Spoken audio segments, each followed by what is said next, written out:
Okay. Hi everyone, this is SmithyQ, SmithyQ.com, and I'm back with another video analysis. And this one is either the best game I've ever played, maybe it's the worst game I've ever played.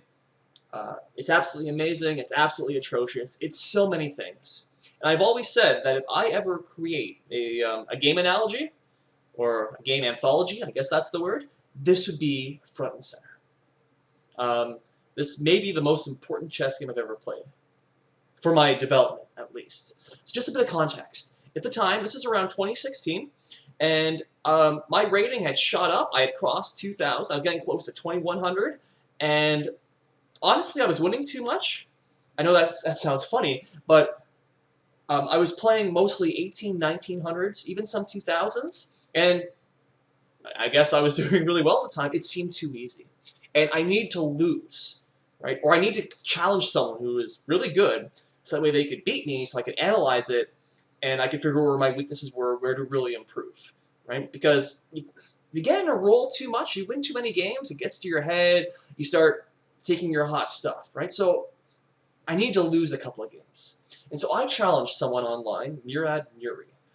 He's a FIDE master with a 2,300 rating. He's got something stupid like a 2,600 bullet rating, and all the games that I saw in online, he just absolutely wiped the floor with everyone. He's really, really good.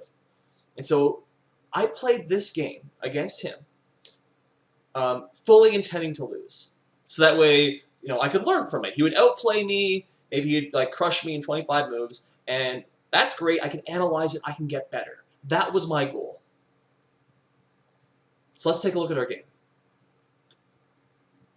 I was white and I played e4. He played g6, and it was actually something interesting. d4, bishop g7, I just developed. Then he plays c5. And this opening, I believe it's called the Sniper, it's gotten some interesting ideas lately, and it's been, discussed. Maybe not the highest levels, but certainly at club level. And black can play this against just about anything. And apparently the most testing idea is to simply take the pawn, and then usually black will take the knight, then play queen a5, trying to argue that these three pawns, maybe I'll call them red, there we go, they're tripled, they're ugly, they're very, very weak. At the same time, white can play queen d4, he's holding things together, he's also attacking the rook, and an extra pawn's a pawn, he has the two bishops, computer really likes white, but it's a game. And honestly, I don't know anything about this line, and if my opponent is a specialist in it, if maybe he plays this all the time, then this isn't something I want to get into with a much higher rated opponent. Let's keep it simple. And so instead of taking the pawn, I just play knight f3. Then after take takes, we get into actually a Sicilian dragon by transposition, the accelerated dragon. I develop, I protect my knight, he plays knight f6, and here white needs to make a choice. Black has not played d6 yet. Normally in the dragon you play d6 fairly early because that gives you control of e5. e5 is important. And so white needs to decide, do I take advantage of d6 or I just play normally? It's perfectly possible to play, bishop e2 or bishop c4, castle, that's perfectly fine. But I want to take advantage of his loose e5. So I took, he recaptured, e5, forcing the knight to do something. There's two possibilities here. Black, he can try a pawn sacrifice himself, where he goes knight d5, after take, take, queen takes d5, rook b8. Black's going to argue that he's going to have this queenside pressure, especially if I castle queenside, and we're going to come through, he can play d6, get rid of the pawn, he's going to castle. It's a game. That said, my opponent chose the other option. So instead of sacrificing a pawn, he simply retreats, knight g8. I defend the pawn, he attacks it, I defend it, he attacks it, and then I play queen d2. I could go queen e2 instead, with almost the same idea. I'm defending the pawn, I'm getting ready to castle. But I had a different idea. This is something that I saw a while ago, and I wanted to test it out. Excuse me. So after take, take, take, he's won a pawn. But really, I've sacrificed it. I've given up a pawn for rapid development. I'm going to castle queenside. He's still a couple moves away from castling. The center is wide open. Look at these lines, right? Imagine a rook here, or a rook here, or a rook here, and that would just be fantastic, absolutely amazing. So, and I'm going to get a rook there first. I've got a pretty good attack here. But instead of castling right away, I play an intermediate move. Queen g5. And we got this interesting cross spin going on. He can't take my queen, sorry, my bishop because of the pin, and he can't do something like bishop g3 check with a discover attack on my queen because my queen could take it. So there's this interesting position, and the only move to keep the bishop is d6.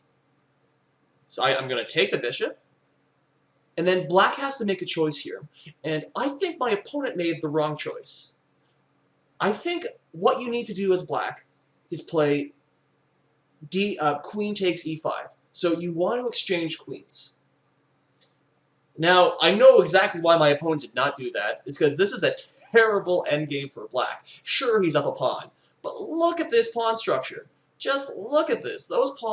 He's got 4 isolated pawns. 2 of them are doubled.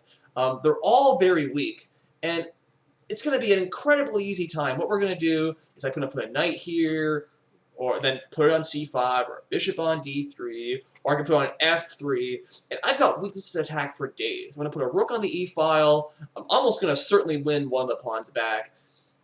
Black's going to be passive. Terrible. And as he's the higher rated player, he doesn't want to suffer through this. I get that. It makes sense. But taking with the pawn is worse, because if we do trade queens eventually, he still has that really bad endgame. But he also has a really bad middle game. And this is for a specific reason. And it's kind of important to understand, but it's also intuitive. Against weaknesses, right, if there's a lot of weaknesses, the best piece you want to have is the queen. Because the queen absolutely feasts on weaknesses. How many tactical puzzles have you seen where there's a couple of loose pieces, then there's a queen check, and there's a fork, and just like that, you're down a piece? Queens thrive on weaknesses, and black has incredible weaknesses. Look, we're going to play bishop c4, and that means he can't castle.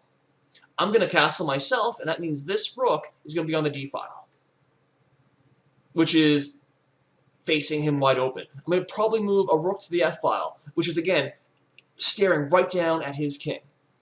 I can take my bishop to c4, bring it back to b3, and my king is very well defended. His isn't. So he has to suffer through this very difficult middle game, and even if he survives, he still has a terrible endgame. So this cannot be the right choice. And I think the game continuation really proves that. I castle. He develops. Well, I bring my bishop out. I stop him from castling. Makes perfect sense. He plays rook b8. I finish. Rook e1. So look at this. It's move 17. I have all my pieces in play. They're all facing his king. He can't castle. He's got only a couple pieces developed. His rook is doing nothing. I have an incredible position. And now here my opponent plays queen b4. With the obvious threats, of course, of both hitting my bishop and taking on b2, with devastation to follow. And so the question is, what does white do? So if you're me, what do you do? And I won't lie, this is probably the best move I've ever played. And not just one move, it's a whole series of moves, as I calculated very deeply from this position. Because of course I did. I'm playing against a very good opponent. I have to calculate accurately. It's correspondence, so I have all the time in the world. Now the most obvious move is simply bishop b3, right? It blocks the b-file, it protects the bishop, and alright. But this gives black a chance to do something. It gives another move, and he's okay. Maybe he can develop a bishop, or he can play a5, a4, or play e6. He'll do something, right? He'll do something. The question is there a better move? Well, I won't. Well, and there is. Queen takes e5, which is, it has to be the best move that I've ever played.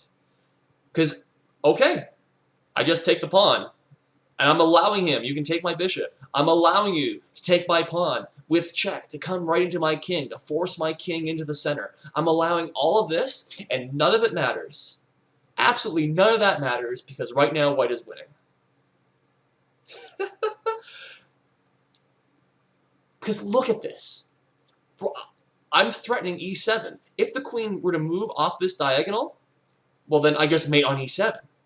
If the queen were to move off the b file, well then I can take his rook, because the rook would be hanging. If his king stays there, queen takes f6 using the pin is a threat.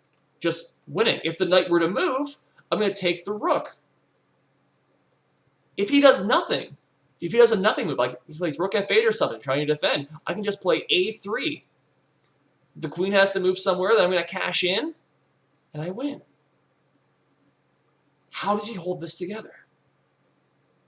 Well, the proof, so first off, okay, he can't take, that's mate. So obviously he doesn't take the bishop. But what if he takes on b2? Then my king has to run. Doesn't this look really, really dangerous? And again, this is something that I learned from GM Igor Smirnov in one of his courses. I think it was Grandmaster of Positional Understanding, but don't quote me on that. But he said, you can have weaknesses around your king, but if your activity is higher than your opponent's, then that doesn't matter. It's he that's in trouble. If you have more pieces in play, you have both more attackers and more defenders. Because look at this. Even with my king on d2, I have my entire army around my king, and my entire army is ready to attack him. What's he attacking with? He's really attacking with the queen, and that's it. So he has one piece. I have everything. So even just on general principles, I'm doing all right. And if we look at the absolute specifics, the concrete variations, I'm winning. Just like that. It's incredible. Now, first off, let's look at the problem, is that I'm threatening queen e7 mate. What does he do? He has no checks.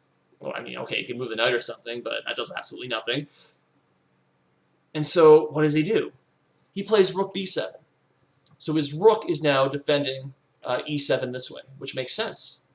But then I play rook b1. I'm attacking the queen. If the queen were to move, let's say a3, I'm going to take his rook. If he takes back, that's mate. Well, I guess, actually, it isn't mate because it's queen. Sorry. So, what do I do here? Well, I guess I take the knight. That looks really good. But I think this is actually mate. Check. He can't go here because of the bishop, and then bishop e6. So that's pretty good. So the important point is that black's defense is hanging by a thread. If the queen moves, he loses the rook, he's going to get mated. I'm threatening the knight. I'm threatening so many things. He brings the rook over with check. Okay. I play bishop d7. His queen is still attacked. And if his queen moves, again, the rook can slide all the way down. Or I could take the knight. Or I can do so many things. Again, black is dead lost here. My opponent finds the best practical chance, though. He takes my bishop. And I can't recapture because of the pin, with the pawn at least. So I got to take with the king. After bishop f5, my king has to run again, and I go to c4, which is incredible. Look at that. My king has moved its way all the way from castled all the way to c4. It's in the middle of the board, and it's actually safe. He's perfectly safe there. Black doesn't even have a check in this position. I mean, not one that doesn't just lose material instantly. Black has nothing. It's his king that's in trouble. Again, his queen's attacked, so he moves to a3. Then I just take his knight. Again, taking advantage of the pin, threatening the rook, threatening this rook to come down, and there's mates all over the place. I'm this close. I had calculated all of this back on, what was that, move 18? Yeah, all the way back there. Now, he has some checks. So he'll check me. He checks me. And then, what do we do? If I just move back... Oh, wait, hold on. That wasn't very good. Ah! So, check, check. So, if I move my king back and forth like this, that'd be a draw. That's not what we want. You gotta make sure we don't take the pawn either. Because after check, king moves, lose the queen. So that's not very good. Where is it? Right here. Maybe I could get away with king d4. But the surest way would be to block the check with either the knight or the rook. And it brings another piece into the attack as well. Again, I'm also threatening mate, so gotta watch for that. If I block with the knight, that controls a3, but allows him to play queen b6 check. If I block with the rook, that controls b6, but allows queen a3 check. Neither of them really matter. Like, once he's done checking me, I'm just gonna win the pawn, mate. That's game. So the question is, which piece do you use?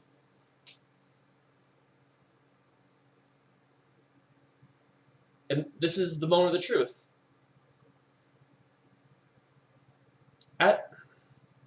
I calculated all of this up to here. And at this point, I'm so excited because I know I'm winning. And I'm thinking I'm going to make a blog post, and this win would have put me over 2,100 online for the first time ever. And like, what a way to do it. This is Smithy's Immortal. The best game I've ever played, fully calculated, computer loves just about all of my moves. I just need one move to finish it off. And how do I do it? And in the end, I picked knight b5. And I played this, and I'm not lying, I wish I were making this up, because it looks better. This move looks better. Like, aesthetically. I'm bringing the knight in, I'm my last piece into the attack, my rooks are still connected, everything is fine. Checkmate's coming. This move looks better. Now, think back a moment where I said I knew I was winning. I'm going to write a blog post, maybe I'll do a video. I'm thinking things at the time that aren't even about chess. I'd imagined winning before I had even won. And my opponent plays queen b6 check. And only here do I calculate and do I realize, oh no, I moved my king. He takes the knight with check. I take back. He takes my queen. And that's game. I just lost my queen. Moving my king doesn't help because taking is still check. And moving the king to b4 here. I mean, it's a better move, but it's c5 check.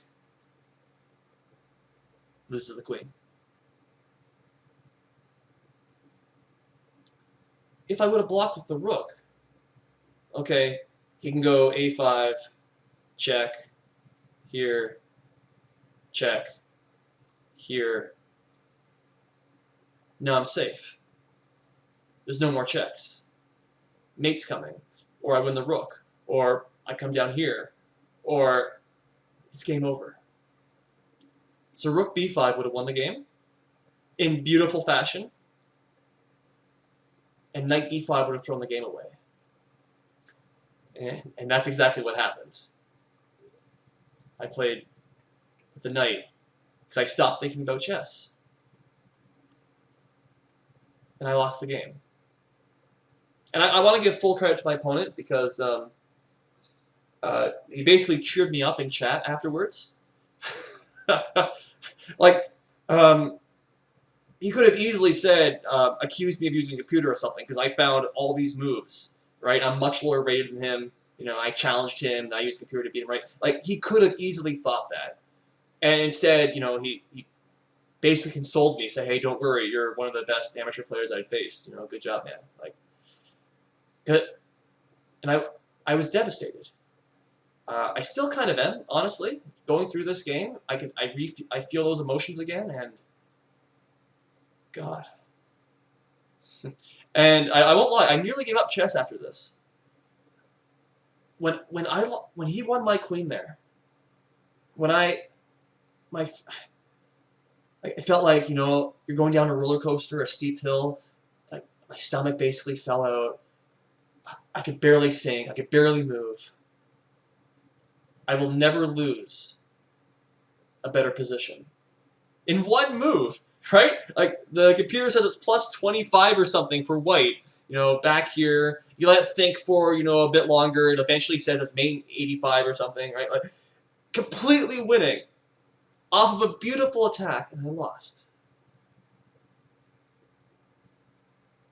And this game has, so, spoiler alert, I didn't quit chess, though it was iffy for a couple months. You know, I'm back. But if I ever become a title player, if I'm able to compete in tournaments, I become an FM or whatever the lowest title is, it's going to be because of this game. It's because this game propelled me to go even further, to not let something like this happen again, to take chess seriously, even in a completely winning position. It's actually very similar to the theme of my last video, that 3-minute one, where I didn't take my opponent seriously. I completely forgot. I just assumed he's a 1300 player, I'm gonna roll over, you know, in my sleep and win. And instead I lose in 7 moves, right? To checkmate. Wow. This is similar but different. That one was disrespecting my opponent. This one was losing sight of my objectivity. I got carried away. I said I'd never do that again.